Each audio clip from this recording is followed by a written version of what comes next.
does your journey end? You seek that which would bestow upon you the right to rule. The quest to reclaim a homeland and slay a dragon.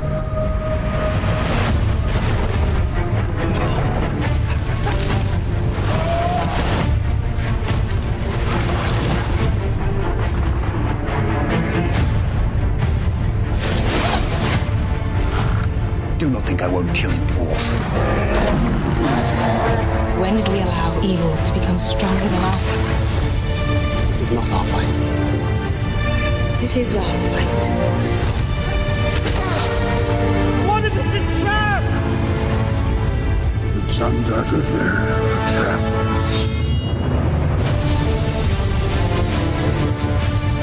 Such is the nature of evil. In time, all foul things come forth.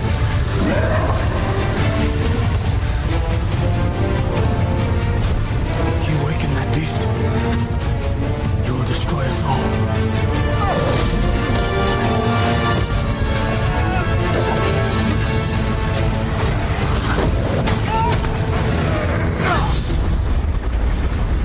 Was that an earthquake? That, my lad, was a dragon.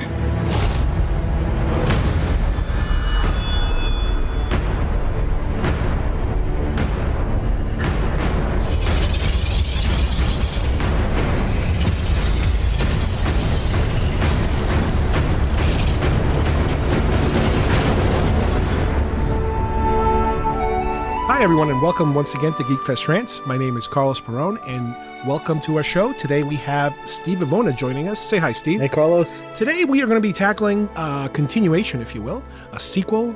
I mean, at this point, this is like Star Wars level stuff here in terms of how many movies exist. We are going for the second Hobbit film, The Desolation of Smaug. Tell me again, Steve. Smaug. I'm sure there's a proper way to pronounce it. That is the proper way. It is such a weird title. It's like, talk about Phantom Menace. Yeah. This is a tough one. Yeah, but nobody criticized him for it. No kidding, because here's the first question I'll ask you. Any idea if that title is an actual title of anything, or it just happens to be part of the movie? Oh, I don't know. For all I know, it's a chapter in the book, but yeah, that's what I'm talking about. I couldn't say for sure. And again, we have to remind everybody, and I'm sure everybody knows this already, this was originally going to be 2 films, and now it's 3 films. So this is the second of this trilogy, basically. Yeah. So let's talk a little bit about where are we in the film, because it's funny how it starts. I'm like, wait a minute.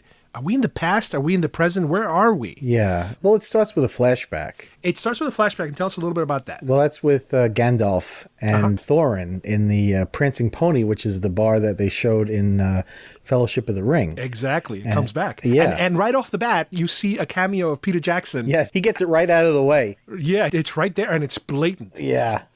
But yeah, it kind of is showing Gandalf pushing him to, I guess, begin this quest. As usual, Gandalf knows everything. But he's not telling him everything. Right. Yeah. He's feeling him out. Yeah, and then once that scene happens, it kind of leads back to where we sort of left off in the last film, which is where they, the mountain where Smaug lives, or where the dwarves are from, is within striking distance. They can see it. Right, because they just escaped, if you think about it time-wise. The previous film, it was that battle they had in the forest where they're climbing the trees and jumping and all that crap. With the orcs. And they're running away from everybody, basically. That's where we kind of pick up, in this film. Yeah, and they had escaped Azog, the Defiler, who's the lead orc bad guy in this series of films. Wasn't that your college air name? Yes. Steve the Defiler? Yes, it was. Weren't you one of the people I defiled? I do have a protection order against you. I know you try to block it out, but you were one of several of our colleagues, I think. That is an unusual name. Yeah. And to be honest with you, when I compare him to the orcs from the original trilogy, he's way too CGI for me. I don't like his look. The orcs in the original are much grittier. Yeah. They're real guys, and I don't see.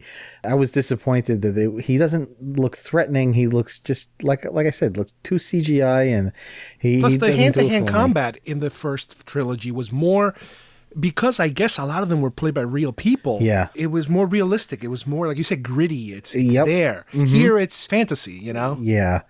So I mean, it sort of, takes up from there. And, there was some really, really impressive set pieces. I think, instead of going, scene by scene, I do want to start off by saying that I really like this film.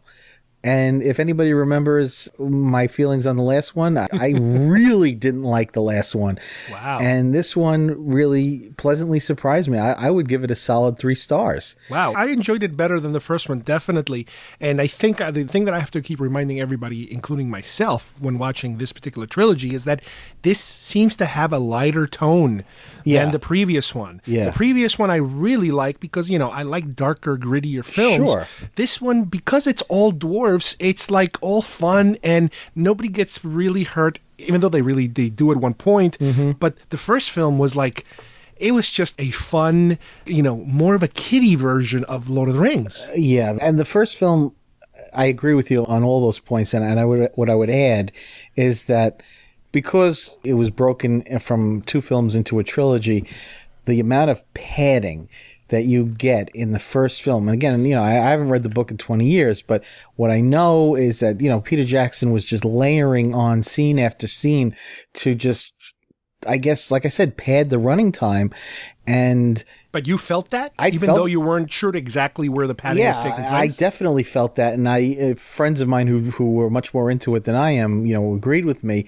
And I felt like, all right, let's go. Let's move on. And all the, I'm not a huge Tolkien fan. I do love the original Lord of the Rings trilogy, but I mean, all the singing and the juvenile humor. I'm all about juvenile humor, but not in these movies. The snot jokes and the fart jokes and the burping and the this and that. I'm like, well, in the first trilogy, you didn't have that. You had it a little bit in between the hobbits. Yeah. But there was only one dwarf, so he really didn't have to go that silly. Right. He was playing off Legolas. He was like, Legolas was a straight man. And he was the comedy relief. Right. But not as much as here. Here, it's nonstop. I mean, granted, when they're in fight mode. But the second they stop fighting, it's comic relief time. Right. Whether or not, you can make the argument like you could for Star Wars, that this is for kids and blah, blah, blah. Well, if that's the case, then it just really was getting on my nerves, and it had some moments, but on the whole, I was very, very disappointed. So I went into this one with sort of very low expectations and very pleasantly surprised. I definitely still feel that there was padding, and we can talk about that later, but I just felt like the action set pieces were excellent. Well, as we approach these scenes, let me ask you a first question. Yeah. The first big sequence is that, they're being chased by the orcs, yada, yada, yada. Yeah. And they meet up with this wolf bear man thing type of person. Right. Which to me, again, don't get me wrong, I enjoy this film better than the last one, but off the bat, I was like, what is this? Something out of Harry Potter? Yeah, it's funny you mentioned that, because now that I think about it, it did feel Harry Potterish. The and character so did. CGI at first, Yeah.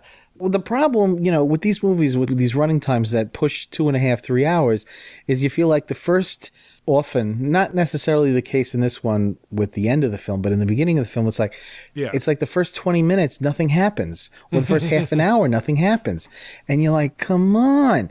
But when they get past that and they go into that forest and meet the spiders. Well, and the spiders like, was really creepy. We got a little taste of it on the previous film with just like one spider. Yes, Shelob in the first trilogy. Yeah, you didn't see. Oh, yeah, first trilogy. But even in the previous movie, there's apparently spiders that are approaching, what's his face? The not Randolph, the other wizard that lives in the woods. Oh, Radagast. Radagast. Yes. And they're approaching his place, and you kind of see a leg here or there, but you don't fully see the bodies. Right. No, in this and one, here you get to see a whole mess of those. Oh my God. It's actually, I mean, it's excellent CGI, and it's really kind of nasty. Yeah. And yucky and unpleasant. And it moves fast. And at one point, the spider caught just about everybody. And you're like, there's no way you can get out of this. Right. And then you're like, they have to get out of it. Of course, yeah.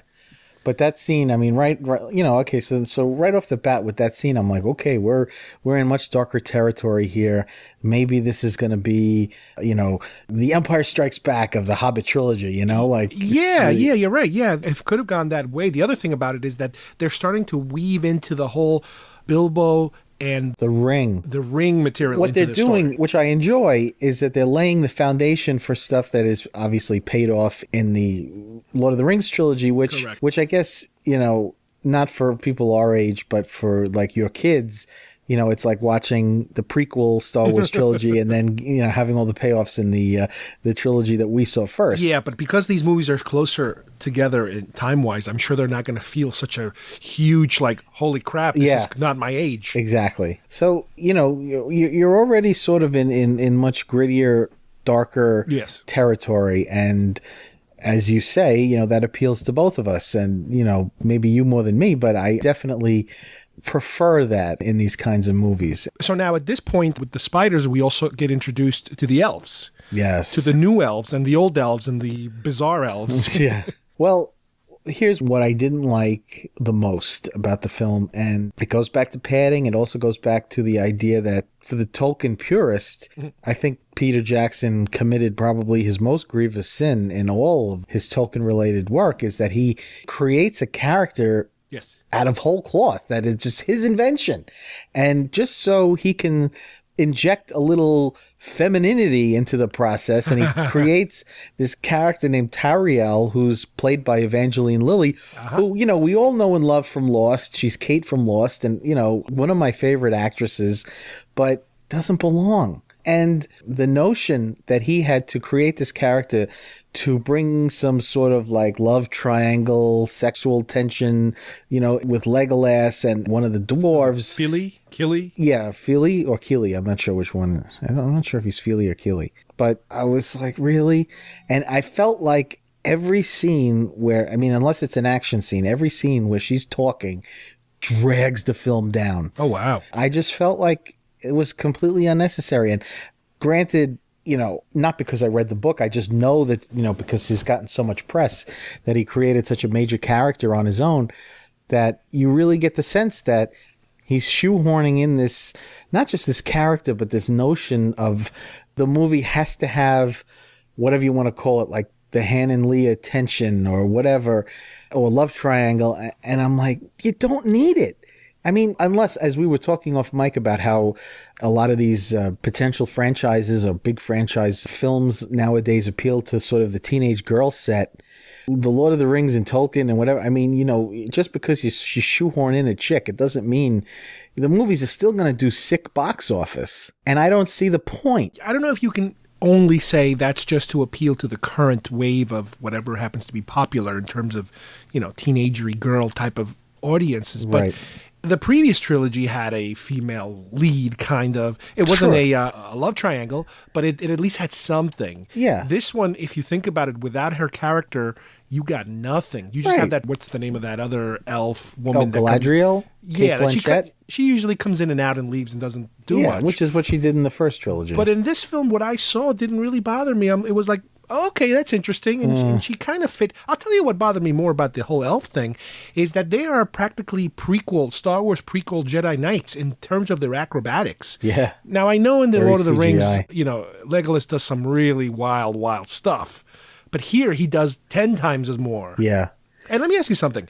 Are his eyes that light? I think he's got contacts in. I really think I noticed that. I'm just thinking between the Lord of the Rings and this movie that the eyes are a different color. I don't know if they're a different color, but they definitely were striking. Yeah. And I thought that there was something going on. I think they were like lighter than before. I don't know if it's supposed to be an elf thing. That, the older they get, the darker their eyes go. I don't know. Yeah. But You're they didn't asking- bother me. That whatever elf king that was the Lee- creepy guy with the... Yeah, he's Legolas's father. I think it's Right. Thanudrel or Thanudrel. Yeah, and we don't know that. At least they don't tell us that until a little bit later. Right. Where he kind of refers to him as this. Yeah, And he's he- a and real like, snooty... He's like, don't get interested in her. She's not your class or something like Yeah, that. It's like, ooh, yeah. what a dick. Yeah, but he's a good actor. Lee Pace is a very good actor. He's been in a lot of stuff, and he's going to be in Guardians of the Galaxy. So Ooh. he's got some street cred with There the we go. geeks. His cred just went up a few notches. Yeah. Now, the meeting with the elves, and the elves basically kind of save them from the spiders and kind of lead them into the elven kingdom, whatever elven kingdom this one happens to be. I don't know if it's supposed to be the same one, or these are wood elves, or I think they're wood elves. different types of elves, Yeah. forest elves, whatever the heck they are. I don't know. But it leads to the whole barrel chase.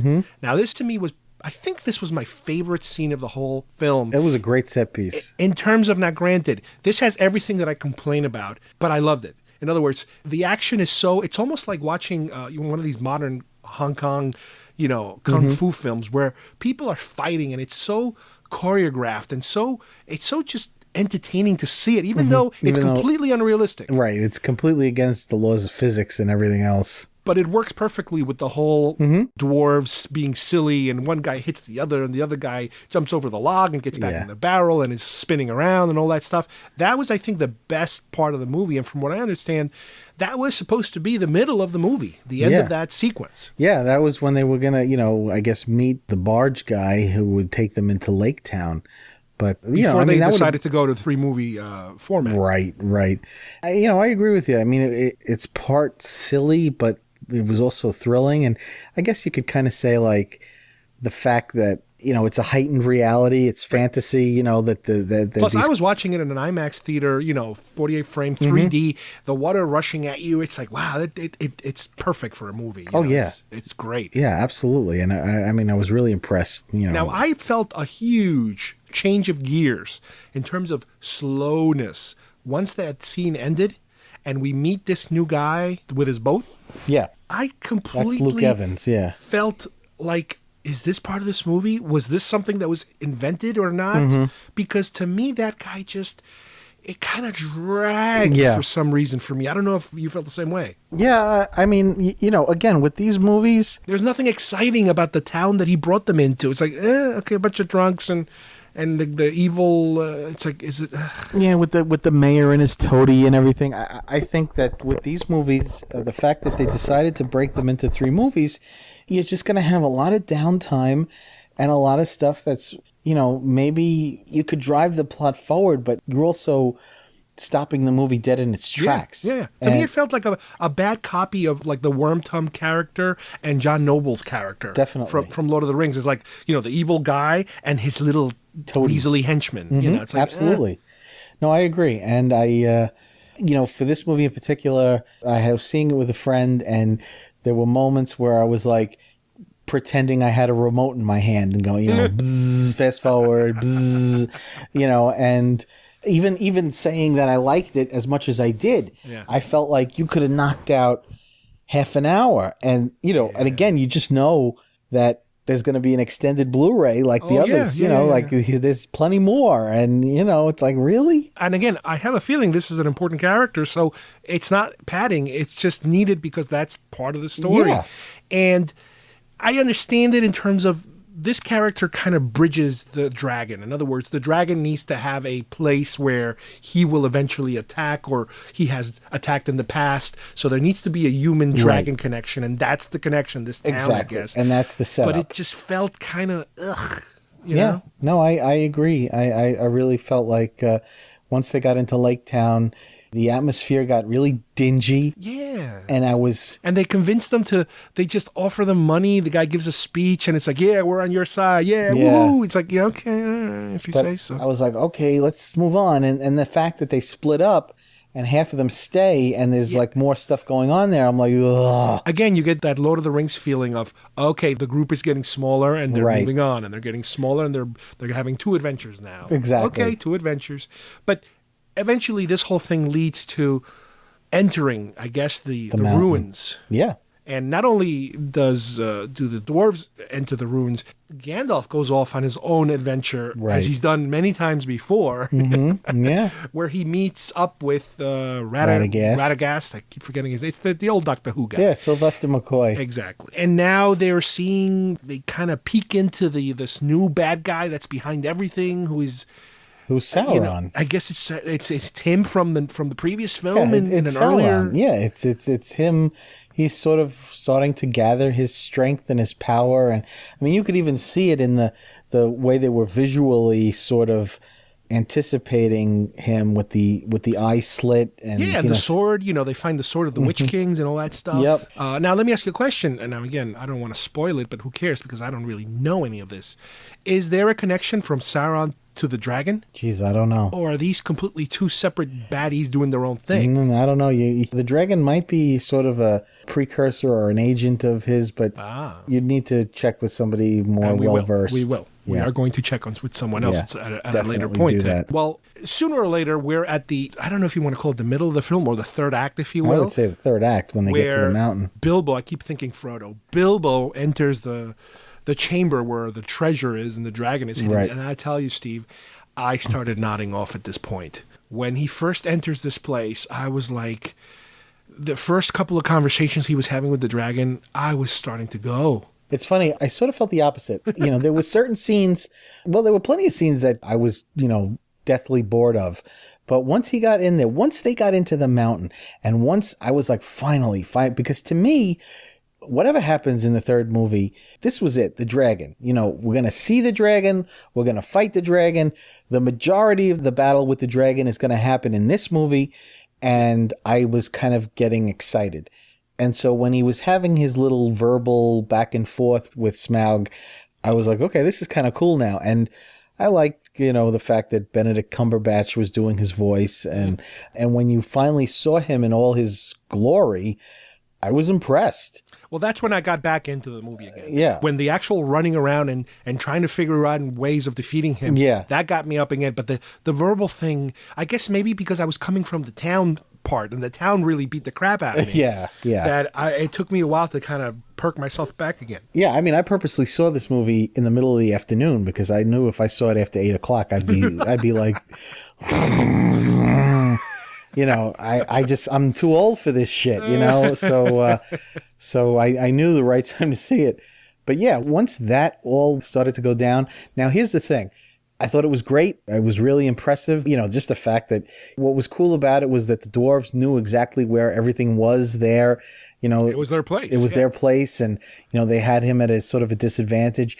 But it's like you're talking about the barrel sequence and you talk about like silliness or improbability. You're like, oh my God. And one of my friends who saw it and who also liked it was like, this is ridiculous. The way they're, defeating him, he felt it went on too long. It makes the Indiana Jones and the Temple of Doom chase scene look like Saving Private Ryan. Exactly. That's a good analogy. And again, you say, okay, heightened reality, fantasy, whatever, things happening here that wouldn't necessarily happen in the real world.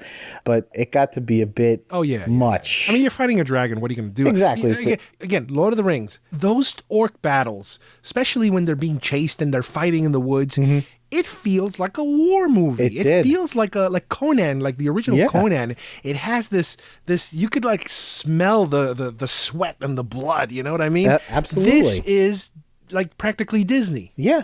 Yeah, it does. It does verge on the Disney fantasy, even Star Wars-y. And that's you could have said, you kind of came close to it before with like what you were saying about Star Wars.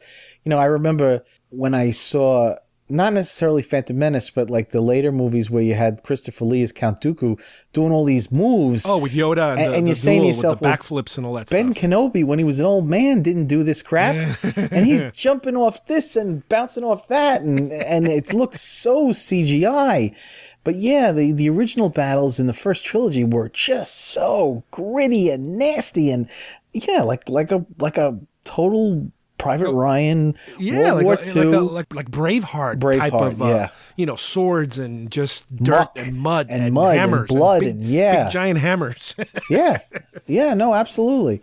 So, that kind of stylized fantasy violence, give me the old R-rated nastiness any day of the week. Now remember, Lord of the Rings was not R-rated in any shape or form, but they pulled it off somehow that they were able to maintain that grittiness while still not getting bloody and gory. Right, yeah, you weren't seeing like too many limbs or things being hacked off. But here, the majority of the orcs in all the scenes are so CGI-ish. Yeah. Mm-hmm. Very true. And again, this is one of the situations where I have so many complaints, but I did like it better than the last one. Oh, yeah. No, me too. And I like the last one. Yeah, more than you did, that's for sure. Yeah, with all my complaints and all my bitching, I still came away from this movie satisfied. Now, talk about a cliffhanger. Oh, yeah. This is the definition of a cliffhanger. Not practically any of the other Lord of the Ring films. No, yeah. Did you have a cliffhanger like this one? Very true. But if you were even like half paying attention, you know how it's going to be resolved, even if you didn't read the book or anything like that. And it's completely set up in a way that just beats you over the head. And I'm saying to myself, okay, yes, great cliffhanger, but you can resolve this in less than 10 minutes in the opening. There's a big bow and arrow on top of a house, and there's a kid that has the special arrow, and the father is the heir to everything. He's going to avenge his father, his grandfather, or whatever, blah, blah, blah, blah, blah. And I'm saying to myself, if the first one was padded, how much is this one going to be padded? Like, holy Christ. I'm saying to myself, this is the only one I'm going to like, because I can just imagine the padding on the next one. And in my mind, I don't remember everything that happens and how much in the book happens after they get rid of the dragon. Yeah, if this whole thing culminates with the fight with the dragon in the town, obviously you can't do 2.5 hours of that. No. So I guess you're going to have to go back to Gandalf and Sauron and some other stuff and more orcs, I guess. There was a little bit of a hint that I got when I watched, of all things, Christopher Lee. Every year he does a Christmas message that he releases on YouTube. I always watch it because I love the guy, even though he's a huge blowhard. And he said, I'm not in this one. I was in the first one. I'm not going to be in this one. He said, but in the third one, I'm in it a lot. And I get a lot of action in the third one. So I'm saying to myself, action. Maybe they're really starting to set up the Lord of the Rings trilogy. And see, this is what's interesting. Well, if he's going to have a lot of action, he can't do it in front of Gandalf. He has to do it aside. Exactly. Or, he still could be on the good side. You don't know. Oh, yeah, you're right. He could be pretending to be good. Yeah. Or we can probably see how he's seduced to the dark side. Well, here's the thing. We know that a lot of real hardcore fans have accused Peter Jackson of creating some fan fiction within these books to, just pad the movies, to have more exciting scenes. He's also done something that I wouldn't say is necessarily bad. He has had access to what they're called the appendices. Yes. Which are sort of notes about what is happening between the two trilogies, and even what's happened before The Hobbit. And he's taken those and what happens in those and expanded greatly on them. He's even done that within the context of the book. That scene in the first movie with the two stone giants hurling the rocks at each other, that's like a sentence in the book. Oh my God. So he will do that. He'll take these sort of throwaway passages and really expand on them greatly so he could have an action set piece or a scene like this or a scene like that. So I think he feels within his rights, because he's able to mine what is in the appendices, that I think as we're talking about it, I think that's what's really going to happen. I think he's going to really take an opportunity to set up in a sort of explicit way that wasn't done in the books, to set up what happens in the following trilogy, which in all honesty, I would be fine with, because I'm not a purist and for Tolkien. So, whatever you're going to do, if it's good cinematically, I'm fine with it. Now, have you seen the extended edition of the first film yet? No, as a matter of fact, I actually did buy it. Even though I didn't like it, I love his behind-the-scenes documentaries and everything. So I said, you know what, I want to buy this. So I did buy it, and I have it, but I haven't watched it yet. Yeah, it'd be interesting to know. That's another one I'm looking for right now. It'd be interesting to know if the additional material hurts the film or helps a little. Yeah, I mean, I have to say, for the most part, in the original trilogy, I loved the additional material. Yes, me too.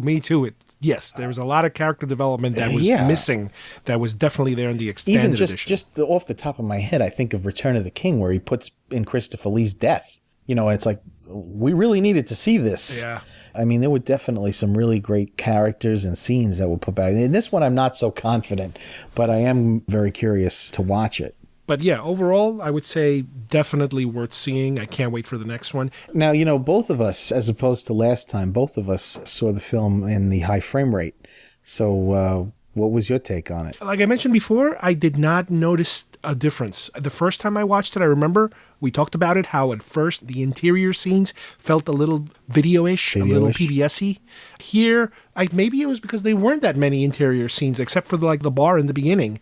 Because anything outdoors, any action, especially CGI stuff, looks amazing in terms. I mean, you still know it's CGI, but it's just the quality, the sharpness to it looks great. I was blown away. I did not see the first one with the high frame rate, and I know there were a lot of complaints, but this time around, I made a point of seeing it in 48 frames. And it's funny because the first scene in the bar, in the pub, whatever, I was like, ooh, it is kind of video-ish. Doesn't that feel weird? And I was like, wow.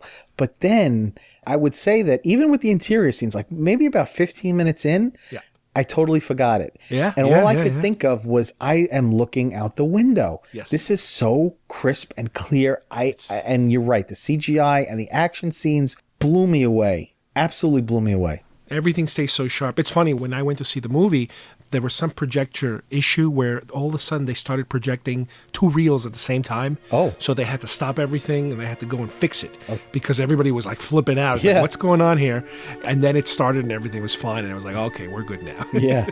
I definitely was impressed, and I definitely will see the next one in the high frame rate. It's a shame nobody else has tried it. I mean, he seems to be the only one right now. I know. I mean, you would figure somebody like Cameron, for example, would be somebody who would adapt this. And I'm I don't sure know that if- when the Avatar films when the next finally Avatar come ones, out, yeah, that'd be great, especially because of all his 3D innovation stuff that he's done in the past. Right. But it does seem a little kind of slow for people to adapt. But, you know, it's available. You can see this movie, no 3D, 24 frames, 48 frames, whatever, 3D, no IMAX. There's so many flavors to this film. It's ridiculous. Yeah.